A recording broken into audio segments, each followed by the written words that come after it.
First of all, Captain Roy Nilsson, welcome in super.ae.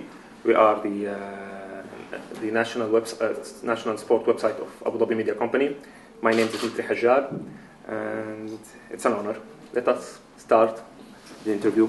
Okay, let me start with your nickname. Your nickname is Big Country. From where it come?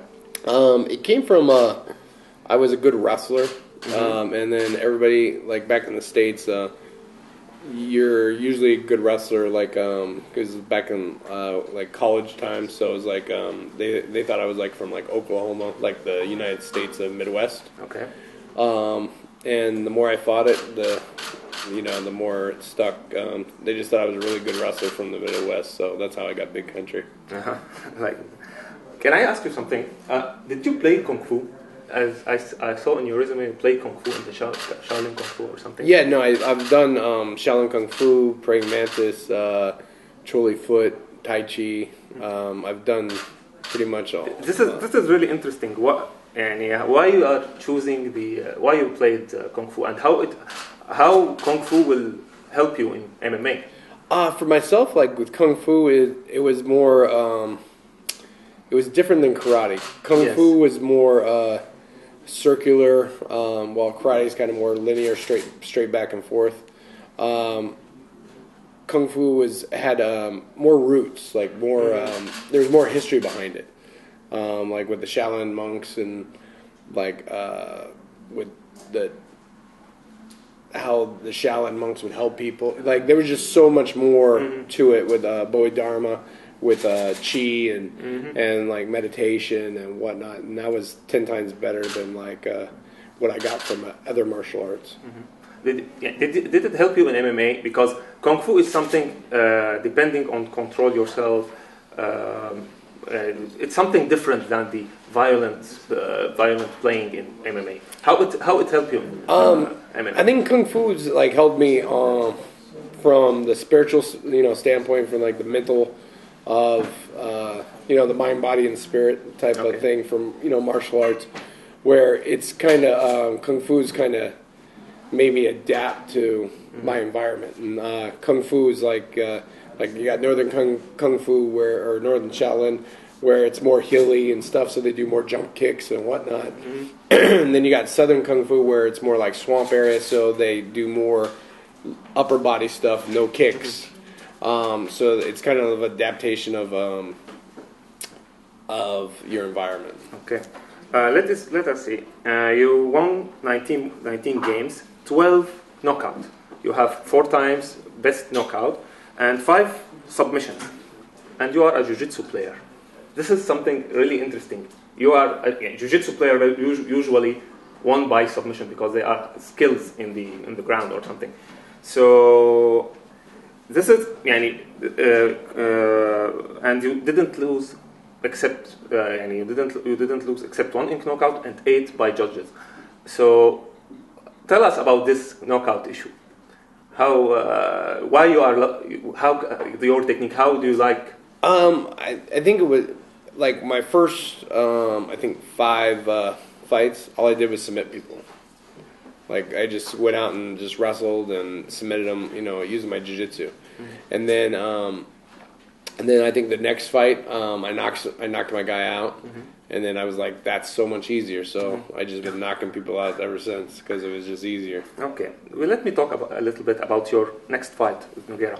Noughiera won most of his fight by submissions, and you never lose by submissions. Does this give you any advance?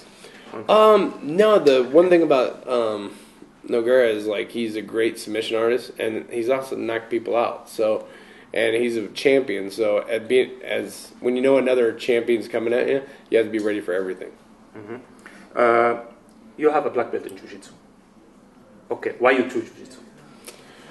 You know what? I think jiu-jitsu kind of found me. It wasn't more that I was like in the martial arts, and then one of my friends told me to, hey, come with me and to this class, and I found jiu-jitsu, and I was like, wow, this is cool. It's like wrestling, except you get to choke people out. So it was, so I enjoyed it. And then for me, it actually helped out because I know Henzo's a big guy. Henzo Gracie, you know, is big for the United Arab Emirates here. So, and that's who I got my black belt from. So, you know, it's kind of all full circle now. Good. And in mixed martial arts, it's a combination of many martial arts games. Okay, what is the game? It's wrestling, kickboxing, boxing, and jiu-jitsu. Many games. So, what do you think you need to develop yourself on any kind of sport? You have a black belt jiu-jitsu. You are good in knockout. That means you are great in boxing. If there is something you want to develop yourself? You know, I always want to be a better, you know, jiu-jitsu guy. I want to be a better stand-up guy. So, like, better kung fu, better, you know, kickboxing, better boxing, better kickboxing. There is something specific?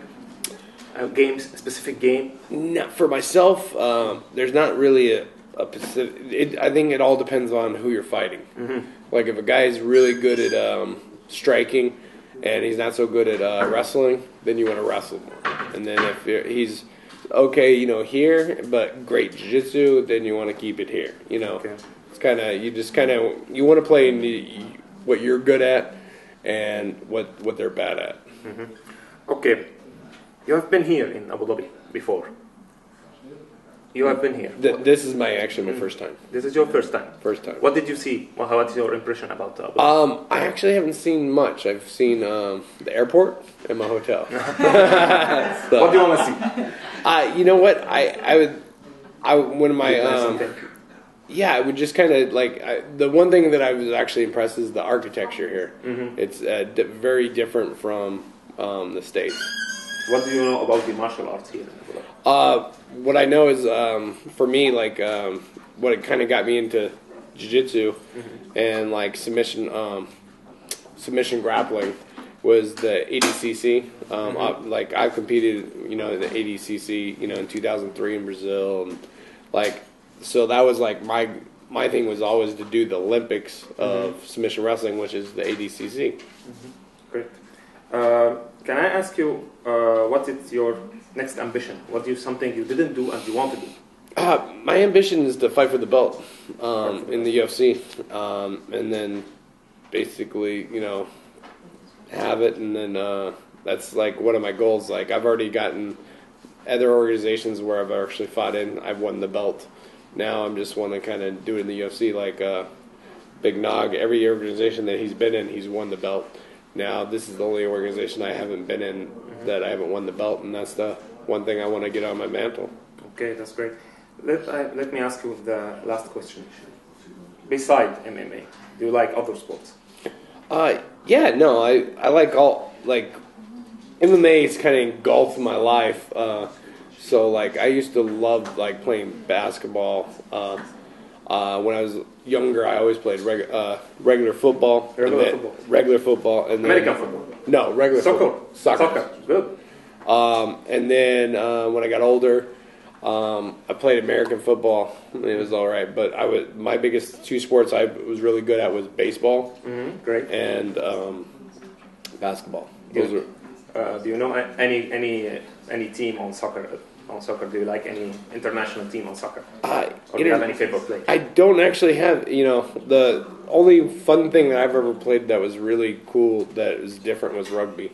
And I liked rugby. Who was your favorite team in basketball in America? In basketball, back in the day when I was playing, it was always, you know, the Chicago Bulls with Michael Jordan, and then of course LA Lakers, Miami Heat, you know, the classics. Okay. Okay. Last question. What's your prediction for this fight? You know, I just know I have to be prepared for 5 rounds of war. Because war. It's going to be a war April 11th. But for myself, you know, my prediction is to have my hand raised at the end. Do you have any specific technique, or we'll keep it as a secret? You know what? Anything can happen. That's the one thing I love about my sport is anything. Like, I can knock you out with this, or you know what? I might just choke you out. But we know this usually happens first. Okay. Thank you, Captain Roy, for this great interview. and welcome in super.ae. I appreciate it. Thank you. Thank you.